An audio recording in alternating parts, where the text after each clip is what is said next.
Boa noite a todos, sejam todos muito bem-vindos. Hoje, em especial, cumprimentar todos os pais aqui presentes. Um feliz Dia dos Pais para todos que estão aqui. Que Jesus os abençoe nessa tarefa, né, maravilhosa que é guiar um ser humano, que é cuidar, ser exemplo, né, ser o guia aqui nessa encarnação. Então, que todos vocês sejam muito abençoados. Na noite de hoje, eu queria compartilhar com vocês algumas reflexões que eu fiz, principalmente inspirado nesse novo trabalho da casa aí que está começando agora, que é o atendimento fraterno, né?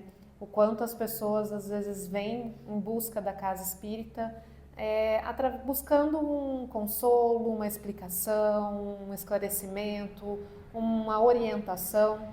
E muitas vezes a gente não se dá conta de que as pequenas coisas que nos afligem, às vezes mesmo a gente estudando a doutrina espírita por muito tempo, a gente às vezes se perde na hora da emoção, né? Esquece um pouco da razão, esquece um pouco de refletir sobre o que a gente aprende aqui. Na hora da emoção a gente se deixa levar, se deixa abalar, desmotivar.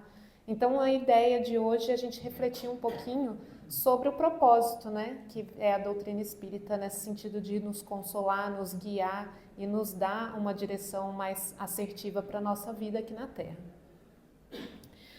Quando a gente pensa, então, como que a gente veio parar aqui, né, na doutrina espírita, eu acho que ainda são poucos aqueles que vêm de uma família espírita, né? Quantos aqui vieram de família espírita?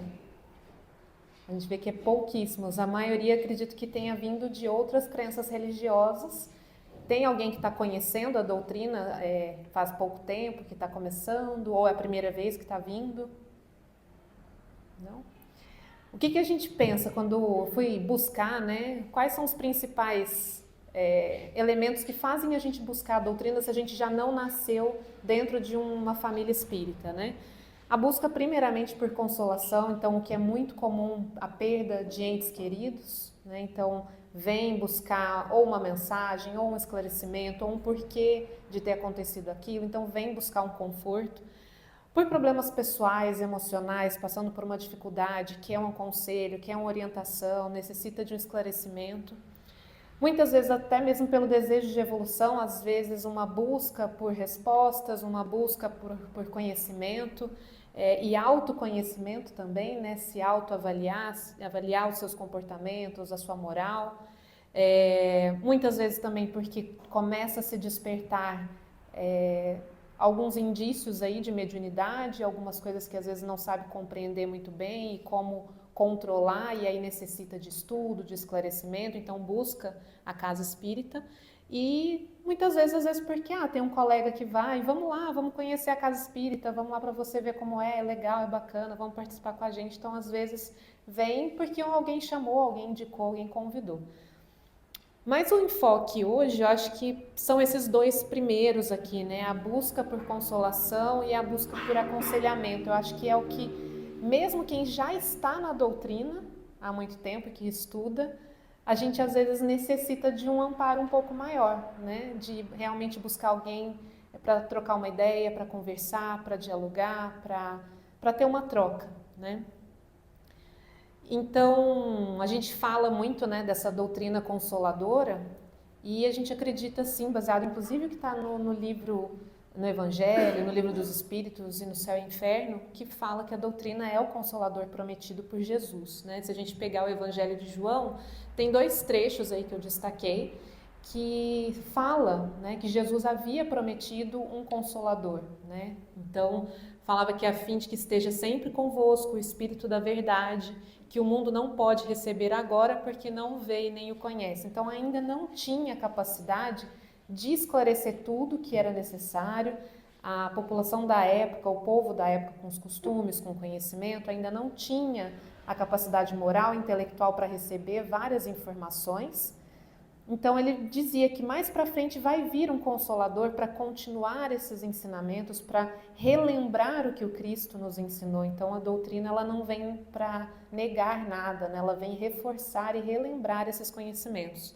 E se lá naquela época Cristo já dizia, né, que o Pai enviará em meu nome, esse vos ensinará todas as coisas e vos fará lembrar de tudo que vos tenha dito, ele já percebia que a gente ia se esquecer de muita coisa, né? Então, com o passar dos anos, a gente sabe que os evangelhos foram escritos muito depois, né, do desencarne de Jesus, da crucificação, foi feito por pessoas que se recordavam, então ele estava contando a história de Jesus, então muita coisa pode ter sido principalmente mal traduzida. Se a gente pensar no vocabulário da época e o vocabulário de hoje, muita coisa pode estar sendo mal interpretada.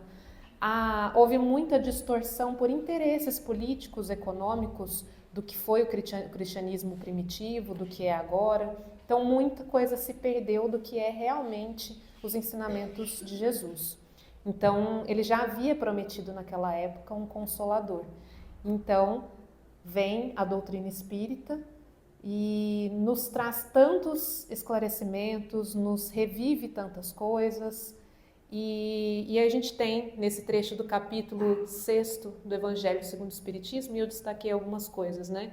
O Espiritismo vem realizar essa promessa do Cristo e preside-lhe o Espírito de Verdade. Esse Espírito de Verdade já estava lá no Evangelho de João, né? Com esse mesmo termo. E fazendo compreender o que Jesus apenas disse por parábolas. Então, naquela época, até pelo costume de divulgação de conhecimento por via oral, né? Havia muita questão de contar fábulas, histórias, para ficar mais palpável para o público da época. Então, muita coisa ele tinha que falar da forma como aquele povo, aquela cultura iria compreender. E hoje a doutrina vem esclarecer de forma muito objetiva, clara, racional, sobre o que Jesus quis trazer naquela época e que muito ficou na interpretação. Será que a gente está interpretando certo, errado?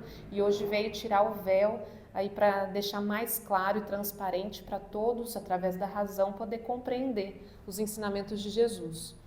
E aí ele chegou o tempo das coisas anunciadas para a transformação da humanidade. Então agora é a hora da gente de fato ter clareza do que Jesus queria nos ensinar, das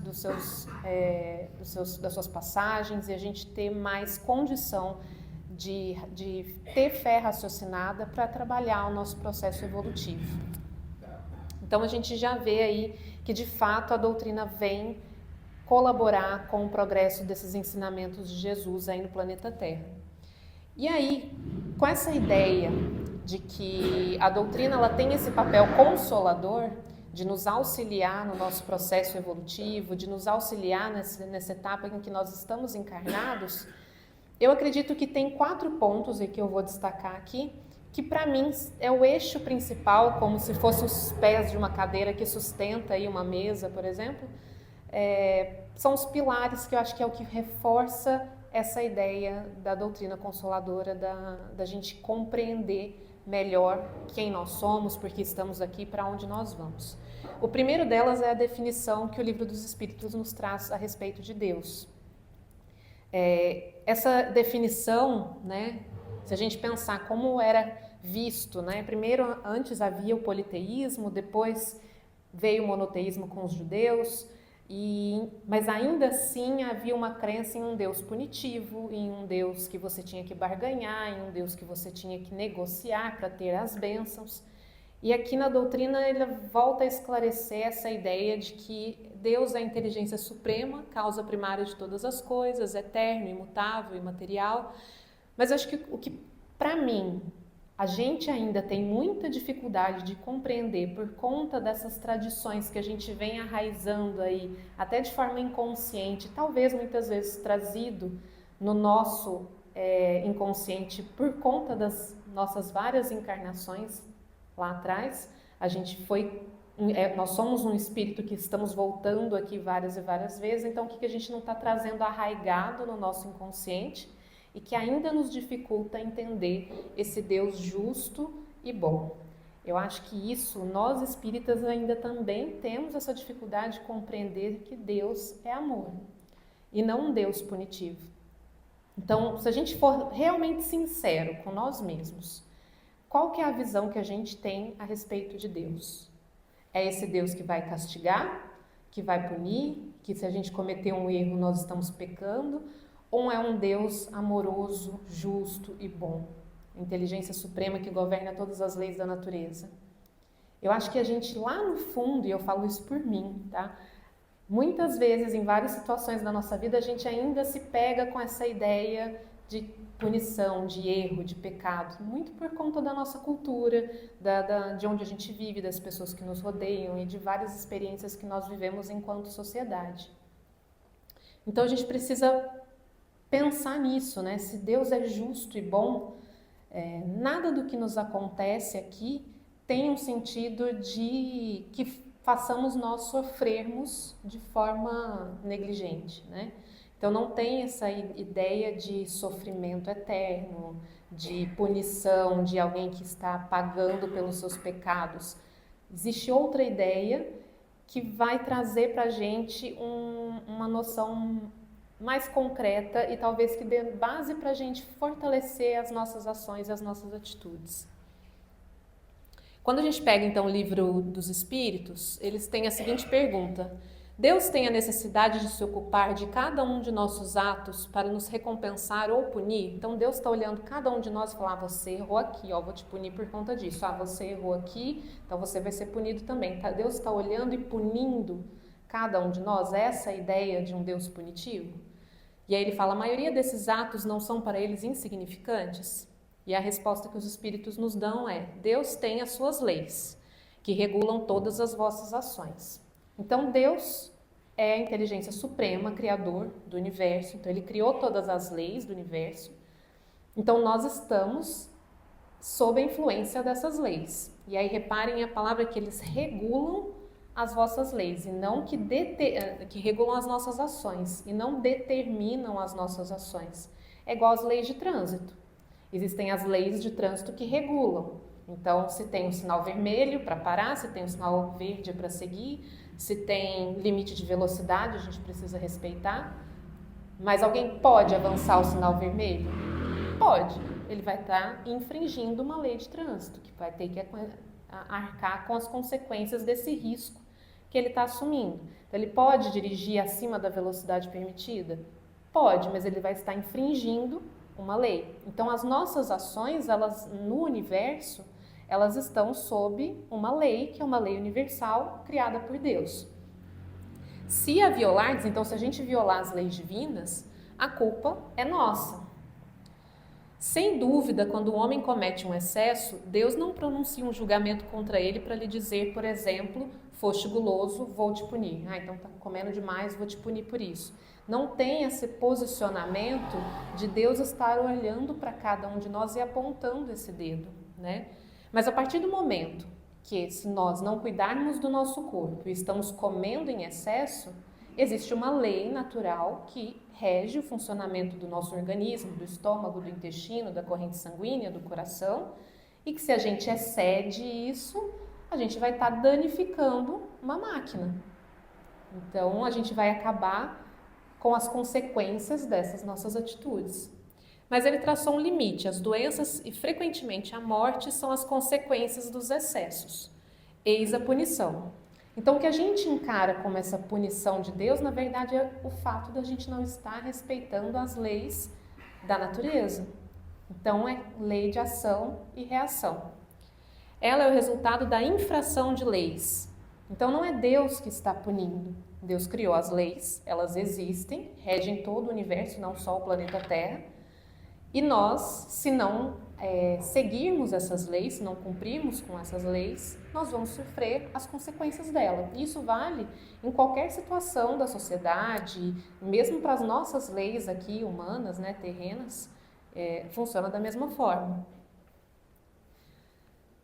Então, a primeira ideia que eu acho que ajuda a gente a encarar essa ideia das nossas dificuldades, o primeiro passo é a gente entender que Deus é amor. E nada do que está acontecendo na nossa vida, as nossas dificuldades, vem com uma ideia de castigo. E se está acontecendo algo, a gente vai precisar refletir, então, se não é punição de Deus, é alguma coisa que está fora do eixo ali, que a gente precisa buscar um jeito de regular, de voltar para o caminho, né? O segundo item da doutrina, que eu acho que colabora para a gente compreender essa doutrina como uma doutrina consoladora, é justamente isso que a gente concluiu ali no finalzinho, que é a lei de causa e efeito. E aí, para a gente tentar entender melhor qual que é essa relação da gente infringir as leis divinas com a lei de ação e reação, eu trouxe um exemplo, sou professora de biologia, então acho que vai ficar mais didático para eu falar. A gente tem aqui nessa primeira imagem, a imagem de um rio com uma margem preservada aqui, uma mata, a gente tem uma água ali com uma certa qualidade.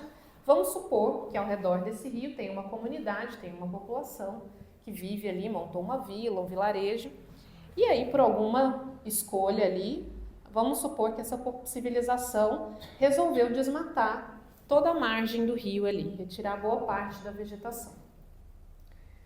Quando ela faz isso, depois de um certo tempo, essa população percebe que está faltando água para abastecer a população, os pescadores não estão mais tendo peixes, os nutrientes ali já sujaram, né, o rio, e até às vezes a temperatura, né, o clima muda. E aí a gente pergunta, né, se esse desmatamento aí vai provocar essa falta de água, isso é punição divina? Então, o fato da gente desmatar e aí depois a gente ficar sem água, é Deus que está punindo a gente porque a gente foi lá e maltratou a natureza? Não. A gente simplesmente está sofrendo uma consequência das leis da natureza. A partir do momento que a gente tira a proteção vegetal, o solo fica exposto, ele é arrastado para dentro do rio, através dos ventos, da chuva, diminui o volume de água, mata os peixes, diminui a água disponível para a população. E aí depois a gente tem que enfrentar as consequências dos nossos atos, das nossas atitudes. Isso falando uma coisa bem palpável e visível aqui pra gente. Mas e todo o resto que a gente às vezes não consegue ter esse resultado tão direto? Uma fala mais rude que a gente tem com alguém, um parente, um familiar que a gente distrata, no trabalho, um serviço que a gente faz com falcatrua, querendo passar a perna em alguém, alguma atitude ruim que a gente está fazendo. Depois, será que não vai ter uma consequência dessas atitudes? Mas da mesma forma a gente tem que pensar, e a hora que eu auxiliar o meu próximo, que eu conseguir fornecer um abrigo, um alimento, um remédio para alguém necessitado, fazer uma oração para alguém que precisa? Porque às vezes a gente fica também muito pegado nessa, tipo, se eu errar, se eu fizer o mal, se eu cometer algum ato infracionário, vai ter uma consequência. Mas da mesma forma, se a gente fizer boas atitudes, se a gente tiver comportamentos bons para auxiliar, para perdoar, para orientar, para fazer uma oração, tudo isso também, atitudes boas, refletem resultados bons. Então a gente vai ter o resultado de todas as nossas ações. Tudo bem, então, nessa população aí, a gente viu que eles ficaram sem água. E aí, mas eles precisam de água, eles vão ficar eternamente sem água ali? A população vai ter que sair daquele lugar? O que eles vão ter que fazer para continuar com aquela vila ali, com aquela vida que eles viviam? Eles vão precisar fazer algumas atitudes, né? Então, e agora? O que a gente faz para ter água novamente? Vai ter que ter trabalho. Então, vai ter que voltar lá na mata, reflorestar, vai ter que às vezes vir com uma retroescavadeira, retirar o excesso de terra, às vezes trazer novamente peixes, são típicos daquela região, para reabitar o rio. Então, se a gente causou um dano e a gente teve consequências desse dano, depois a gente precisa reaver esse dano. E aí é o que a gente tem quando a gente fala sobre o mundo de provas e expiações no qual a gente vive. Quando a gente fala das expiações, nada mais são do que a gente tentar reaver esses débitos que a gente cometeu lá no passado ou mesmo nessa própria vida. Então a gente só está tentando fazer o bem, muitas vezes, para tentar melhorar um erro do passado. Tá? O terceiro item, que eu acho que ajuda a gente também a ter essa ideia mais amorosa conosco mesmo e ter essa ideia da doutrina de consolação, é a questão do nosso livre-arbítrio. Então, nesse exemplo, como a gente falou, a população tinha o livre-arbítrio, ela poderia manter preservado o rio e aí manter ali todo o ecossistema em equilíbrio para se manter com os recursos que a natureza fornece, Mas eles optaram por fazer uma outra escolha, uma outra ação. Provavelmente, talvez precisariam da madeira, ou queriam mais espaço para plantio, ou queriam mais espaço para crescer cidades, não sei. Vários motivos levam o homem a fazer um desmatamento, pegar fogo, não sei. Então a gente tem escolhas na nossa vida, né? E o livre-arbítrio ajuda a colocar a gente nessa posição de protagonista da nossa vida. E não achar que tudo está vindo só do além, né? Alguém que está fazendo algo conosco. Nós temos essa responsabilidade de olhar para as nossas atitudes, para as nossas escolhas e ver o reflexo que isso vai gerar não só em nós, mas no outro. E aí a gente está nesse mundo aí de provas e expiações. Quando a gente encontra as provas, né? Ela tem esse caráter mais como se fosse um desafio para alavancar o nosso progresso. E nós lá, já no plano espiritual, a gente escolhe muito disso, do que a gente quer passar por desafios, para nos tornarmos pessoas melhores. Então, se hoje a gente está passando por alguma dificuldade, alguma coisa que a gente ainda não compreende, nossa, como que eu vou passar por isso? Como que eu vou resolver tal situação? Eu tenho um problema de saúde. Eu acho que se a gente pensar nisso, que Deus é amor, então nada é com o motivo de te punir, te prejudicar, te fazer sofrer. Mas tem sim um motivo de te melhorar, seja por ser uma prova ou por ser uma expiação, porque a prova é a ideia de progresso. É uma situação que você precisa passar ali para você aprender, para você se fortalecer, para você exercitar. Então, se às vezes você precisa trabalhar a questão de paciência, você vai ser colocado num ambiente que vai te testar o tempo todo, para você exercitar, igual o músculo que cresce quando a gente vai na academia. Quanto mais a gente malha, a gente está treinando ali, o músculo vai se fortalecendo. A gente às vezes precisa passar por algumas situações, às vezes de formas mais constantes, para nos fortalecermos. Então, compreender que as dificuldades nos fortalecem e que nos ajudam no progresso se a gente bem encarar essas situações. Porque se a gente encarar as provas ou as expiações com pensamentos negativos, frustração, você maldizer a Deus, falar que você está sendo injustiçado e você simplesmente não aproveitar isso de forma positiva para o seu progresso, aí vai ser um tempo realmente perdido. Então, se a gente puder olhar para todos esses desafios que a gente enfrenta com um olhar mais amoroso e de saber que isso vai ser bom para nós de alguma forma, aquilo vai nos ensinar e vai trazer algo positivo para nós, isso parece que tira um peso. A gente já consegue encarar aquilo com mais leveza, com mais tranquilidade. As expiações, aí, ao contrário das provas, né? Tem mais essa ideia de resgatar faltas, seja de vidas passadas ou até mesmo dessa presente. Eu não esqueço uma palestra que teve aqui, em que um médico espírita, ele estava falando que ele tinha diabetes, ele tem diabetes, né? E muitas vezes a diabetes é por uma falta de controle ali da pessoa, de ter um controle alimentar. E aí às vezes a doença vem para fazer a pessoa parar, frear e refletir sobre as suas atitudes e retomar um comportamento de alimentação mais saudável, mais controlada. Então, às vezes a gente acha ruim por ter uma doença, por às vezes ter que tomar um remédio, ter que fazer um tratamento, mas será que não era necessário esse choquinho de realidade aí para você falar, opa, peraí, vamos retomar o curso aqui, vamos repensar meus hábitos, repensar minhas atitudes, repensar minhas escolhas, cuidar mais de mim. Então, às vezes é necessário esse momentozinho ali de dor, de sofrimento, de enfrentar alguma consequência por conta das suas próprias escolhas. E aí também essa expiação tem o caráter reparador e corretivo. Então, se algo que a gente fez que não foi muito legal no passado, ou mesmo nessa vida conosco ou com outros, a gente precisa reparar, que é a ideia do rio. Então, se a gente desmatou, vai ficar sem água. A gente não quer ficar sem água, então vamos reparar e refazer a margem do rio. Essa é a ideia. E aí também lembrar que mesmo as expiações, que a gente está ali reparando a margem do nosso rio ali, refazendo a mata, a gente não pode encarar isso como uma punição, mas sim como a gente está reconstruindo algo que vai ser bom para nós, algo que vai trazer frutos positivos para nós e para quem nos cerca, né? E aí eu trouxe alguns exemplos aí para a gente pensar justamente nisso, a gente vai juntando todas essas informações, né? Então, um dos grandes problemas que muitos enfrentam hoje é a questão financeira, né?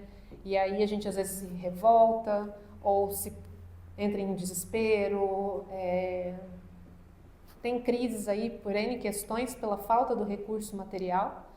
E aí a gente tentar entender, né? Nossa, por que eu tô nessa situação e os outros não estão? Por que eu tô sendo às vezes injustiçado? Será que Deus não lembra mais de mim? Será que eu tô sendo punido? O que será que eu fiz na vida passada para estar merecendo isso? Às vezes a gente se pega, né, nesses pensamentos. A mesma coisa se, por exemplo, a gente nasce com uma má formação, ou tem alguma doença, ou passa por alguma situação física, né? Por que a gente está passando por isso? O que eu fiz para merecer isso? E a gente, às vezes, se revolta por algumas dificuldades que a gente passa. Ou conflitos familiares, né? Então, todas essas situações, a gente fica ali, às vezes, se colocando numa situação de meu Deus, mas por quê? O que eu fiz para merecer isso? Como que eu faço para resolver? E aí a gente encarar que podem ser vários fatores, tá? Não tem uma resposta pronta para, tipo, se você estiver passando por isso, é isso. Não tem. Cada caso é um caso, cada situação é uma situação. Mas a gente pode encarar que, por exemplo, no caso do financeiro, será que se a pessoa viesse com muitos recursos financeiros, será que não ia estimular, às vezes, uma tendência a maus hábitos, às vezes com o uso excessivo do recurso financeiro, estimular vícios, estimular fazer mal às outras pessoas ou criar ambientes que iriam mais prejudicar a encarnação dele do que auxiliar? Então, será que não é uma atitude amorosa da espiritualidade de Deus de proporcionar que a gente venha nessa encarnação com poucos recursos, primeiro para aprender a valorizar e segundo para não se complicar ainda mais? Isso não é uma caridade divina para com a gente? Então eles sabem muito mais do que nós até, ou até a gente mesmo escolheu lá antes de vir, que a gente não ia ter condição, a gente às vezes não está maduro o suficiente para lidar com o dinheiro, e aí a gente às vezes precisa passar por situações para aprender a dar valor. Será que a gente não ia se complicar ainda mais? Será que a gente não ia criar mais débitos para nós? Então, às vezes é hora de parar e agradecer, afinal, se eu estou nessa situação, Deus vai me amparar, Deus vai me auxiliar a encontrar soluções, eu vou me organizar, vamos batalhar, vamos buscar meios de resolver os problemas que eu estou passando, mas que bom que eu estou nessa situação, que eu sei que desse jeito é o que vai ser melhor para mim. Então, a gente começar a encarar isso como, vamos ver que isso, de alguma forma, eu estou aprendendo algo com isso. Né? Na questão das doenças, da má formação, também a questão do respeito ao corpo. Existe uma história muito clássica que o Chico contava a respeito de uma pessoa que veio, se eu não me engano, acho que era sem os membros superiores, os inferiores, né? E aí foram questionar ele do porquê que essa pessoa não tinha nem os braços e nem as pernas. E aí ele falava que esse espírito já havia vindo de várias encarnações cometendo suicídio.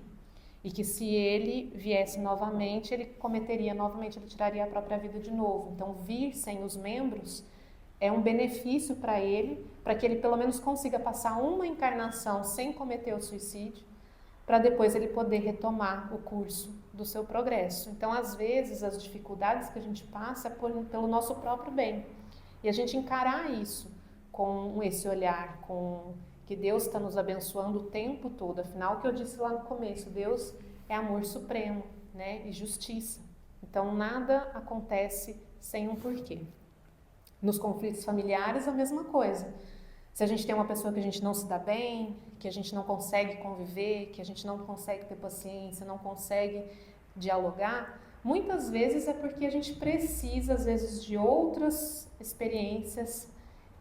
A gente vem tendo problemas com esses irmãos e a gente precisa estar num ambiente mais próximo, de convívio mais intenso, para exercitar essa questão da gente desenvolver o amor, desenvolver a paciência, desenvolver o perdão. Porque se a gente vive em ambientes em casa separados, se ele, por exemplo, viesse às vezes um colega de trabalho ou um primo, um parente talvez não tão próximo, A convivência, se você não quiser ver a pessoa, você não precisa, mas às vezes um irmão, o pai e a mãe, que a gente está ali num convívio muito mais intenso, é ali nesse núcleo familiar mais próximo que normalmente existem laços que necessitam ser corrigidos.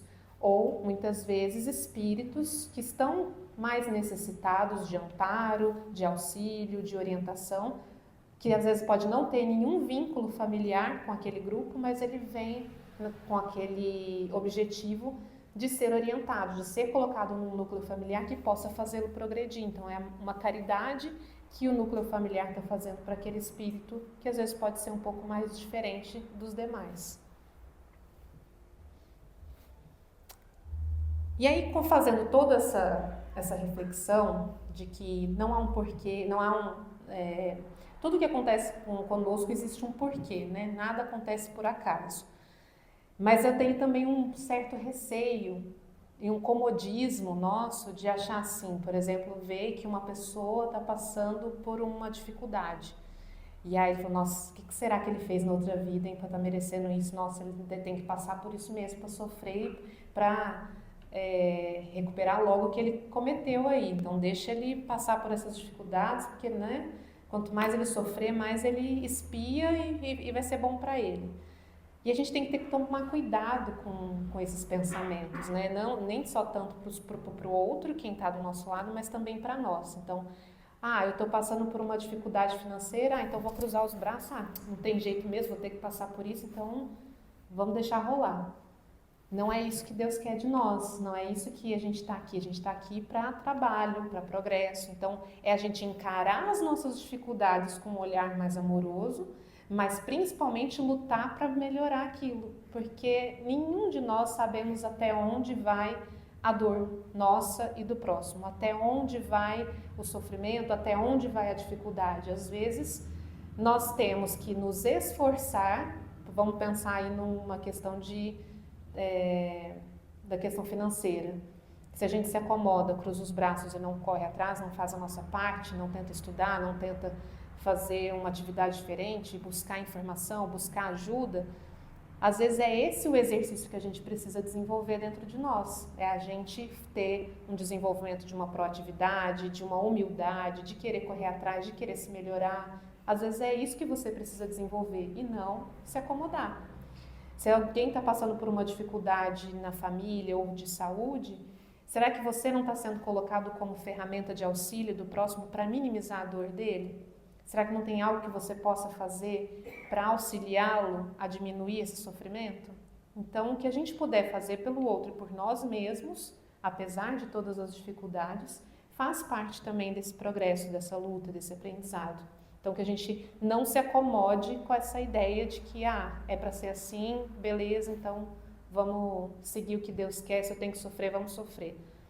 Será que é para ser assim? Será que não tem meios da gente diminuir as nossas dores? E principalmente quando a gente toma essa consciência de que Deus é amor e que a gente está sempre amparado pela espiritualidade, a gente não está aqui para viver uma vida eterna de sofrimento. Principalmente porque se a gente encarar as nossas dificuldades com um olhar mais amoroso, só isso a gente já não vai ficar na lamúria, a gente já não vai ficar aquela coisa para baixo, aquela coisa triste. Então a gente já encara as dificuldades com mais ânimo e com mais força de vontade para o progresso. E por fim, o quarto item que eu acho que auxilia nessa ideia da doutrina consoladora é a ideia da imortalidade da alma e da reencarnação.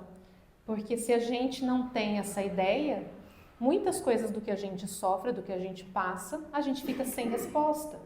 A gente fica sem saber o porquê das coisas, o porquê da gente estar passando por certas dificuldades. Então, se a gente está falando que muitas coisas a gente tem que reparar por erros cometidos no passado, se a gente não tem essa ideia da imortalidade da reencarnação, a gente não justifica muitas coisas das quais a gente às vezes nasce com aquilo, nasce no ambiente familiar, nasce em determinadas condições de saúde e de várias outras situações, que a gente fala, o que será que essa pessoa fez para merecer aquilo, para estar passando por aquela dificuldade?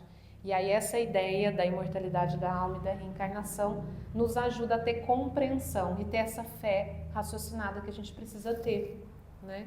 E traz principalmente a ideia da justiça divina. Se Deus é amor e justo, a gente precisa ter essa lei de justiça válida em todas as situações, né? Então, essa ideia da reencarnação e do espírito imortal vem com a ideia de evolução moral e intelectual. Então, a gente vai progredindo conforme a gente vai passando por várias experiências, né? Se nas próximas vidas a gente vai cada vez acumulando mais e mais e mais experiências e vivências e aprendendo cada vez mais. Nós fomos criados simples e ignorantes, né? E essas oportunidades infinitas que são nos dadas para a gente se reparar. Imagina a gente ter que dar conta de ser um espírito extremamente bom, amoroso, justo, igual Jesus foi, em uma chance de vida só, em uma única experiência, e depois acabou. Quem será que dá conta? E a gente pensar que a gente tem que evoluir moralmente e intelectualmente. Quem é que vai dar conta de conhecer tudo de física, química, matemática, biologia, geografia e dar conta de todas as tecnologias em uma única encarnação? Né? É completamente injusto. E quantas pessoas vivem em condições, em países, em cidades que não têm acesso a determinada educação, a conhecimentos, cultura e etc. Então, seria injusto pessoas terem acesso a isso e outras não. Então, onde estaria a justiça divina nisso tudo, né? Então, somente com essa explicação das múltiplas encarnações é que a gente tem essa capacidade de compreensão. E que a gente precisa idealizar que, se a gente está num processo evolutivo, o nosso guia e modelo é Jesus. Então, nós vamos alcançar esse grau de evolução através das nossas várias experiências. E aí, para finalizar, eu fiz, porque eu uso muito isso para mim, viu, gente? Tudo que eu falo aqui, eu faço as minhas reflexões para mim mesma, para tentar compreender as minhas dificuldades, os meus dilemas. Então, o que pode me ajudar a me fortalecer, a encarar as situações às quais a gente passa? E é uma coisa que eu sempre pensei, enquanto alguém que vem à casa espírita em busca de um auxílio, eu pensava assim, seria legal se a gente pudesse colocar um guia, talvez, ou alguma coisa para a gente refletir, tentar direcionar o nosso pensamento para a gente ir mais talvez para esse lado racional e tentar pôr o pé no chão, pensar com calma e ver com mais clareza as situações que a gente está passando. Então, quando a gente passar por alguma dificuldade, algum problema, alguma questão interna, algum sofrimento, eu acho que a primeira coisa que a gente tem que pensar é que Deus é infinitamente justo e bom. Então, que Deus é bom e não está nos castigando, não está nos punindo. Se isso está acontecendo, tem algo de bom para a gente tirar disso, tá? Nenhum de nós estamos aqui para ser saco de pancada, tá? Segundo, Deus é justiça, né? É uma das leis universais aí, a justiça de Deus. Então, há um porquê de ser. Alguma coisa de boa a gente vai tirar disso, alguma coisa a gente vai aprender. Às vezes a gente está servindo de exemplo para alguém, às vezes a gente está aqui para passar por uma dificuldade, mas está auxiliando outras pessoas. Então, sempre algo de bom vai trazer para alguém ou para nós mesmos.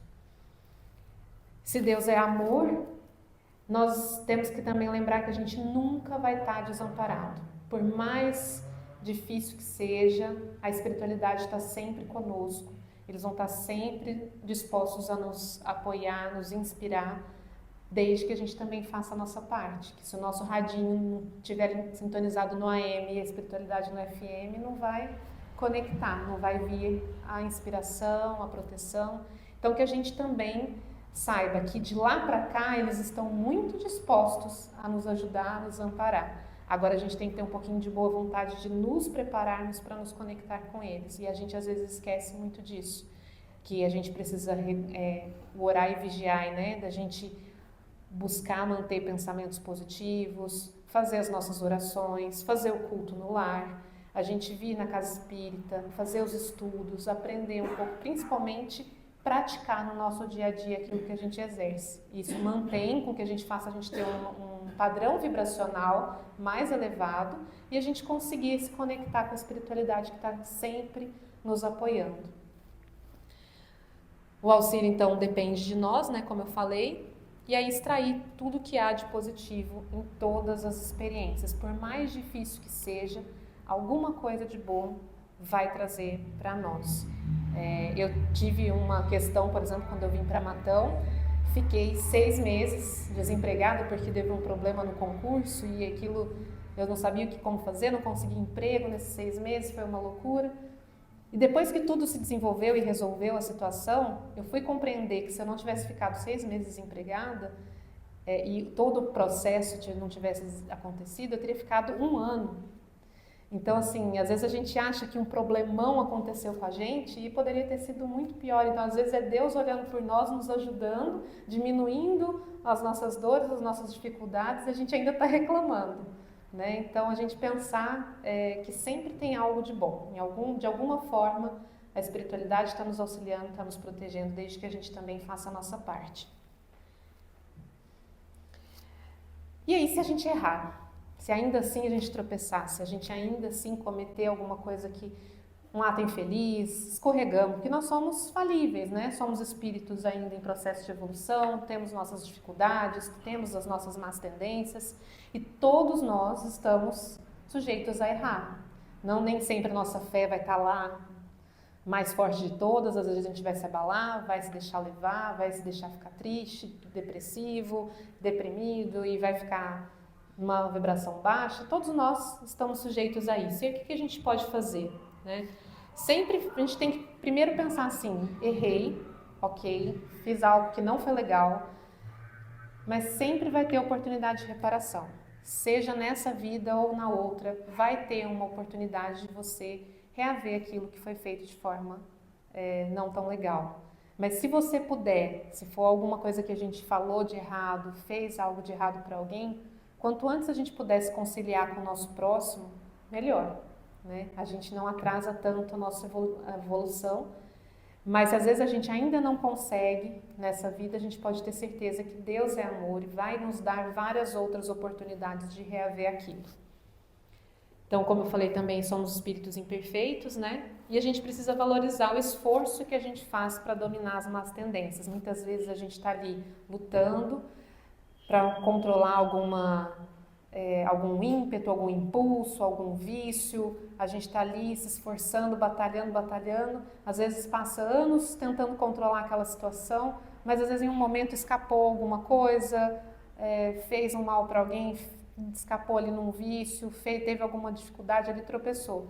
Mas a gente está tentando, viu que errou. Eu acho que a primeira coisa é a gente saber reconhecer, ter humildade, saber também se perdoar, né? A gente perdoar o próximo, mas também acho que muitas vezes a gente tem dificuldade de se perdoar e recomeçar de novo. Então, volta de novo a se esforçar para não errar de novo. Então, a gente precisa sempre lutar com essa ideia de que a gente tem que se esforçar o máximo que a gente puder para controlar essas más tendências. E avaliar essas intenções dos atos, né? Às vezes o ato a gente tentou fazer da melhor forma possível, com a melhor das intenções, mas acabou saindo errado. Então a gente também precisa aprender com todas essas situações que a gente vive. Quando a gente pensa então que o sofrimento, aí, as dificuldades que a gente passa, as dores, é o que nos faz às vezes buscar a casa espírita para ter um consolo, para ter um apoio, uma palavra amiga, às vezes eu fico pensando, será que não foi justamente para isso que você teve essa dificuldade? Porque quando a gente olha essa pergunta do Livro dos Espíritos, que as penas elas são impostas, não seriam jamais pela eternidade, então se a gente tiver um sofrimento, a gente vai ter que sofrer para sempre ou não? E aí a gente tem 2 trechos ali que fala que querer o castigo seja eterno por uma falta que não é eterna é negar-lhe toda razão de ser. Então onde estaria a justiça de Deus? Se Deus tivesse um mal eterno, ele estaria criando algo que é contra ele mesmo, que é amor eterno, né? E Paulo, ele fala sobre o propósito nosso de estarmos aqui é gravitar em torno da unidade divina. Então nós temos que nos aproximar o tempo todo de Deus.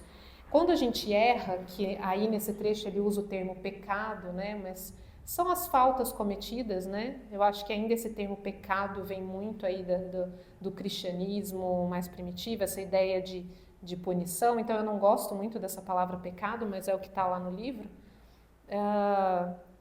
Quando a gente comete um erro, comete esse pecado, na verdade é uma escolha que nos afastou de Deus, que nos afastou da unidade divina, que é o objetivo da nossa criação.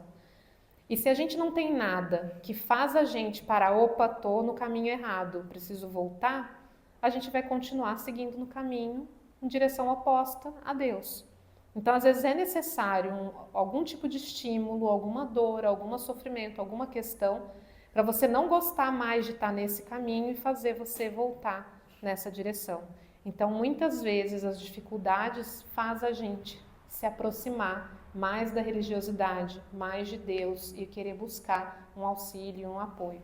Então, também encarar como um alertinha aí, opa, tá se afastando do propósito seu, que é estar produzindo e sendo coautor da criação divina aqui na Terra e para o seu próprio bem, para a sua própria evolução. Então, vamos parar aí, nesse momentinho aí de dor, acho que é hora de você refletir e voltar aqui para onde você tem que caminhar. Então, acho que essa é a ideia. Espero que tenha contribuído, colaborado, ter aquecido um pouquinho o coração de vocês, caso alguém esteja numa situação de dificuldade, e convidá-los aí para o trabalho da casa de segunda-feira, do atendimento fraterno, que vai das 6h30 às 7h30, toda semana. Aqueles que souberem de alguém que também tem necessidade, que necessita de um amparo, de um auxílio, de um diálogo, que a gente está aqui à disposição. Obrigada.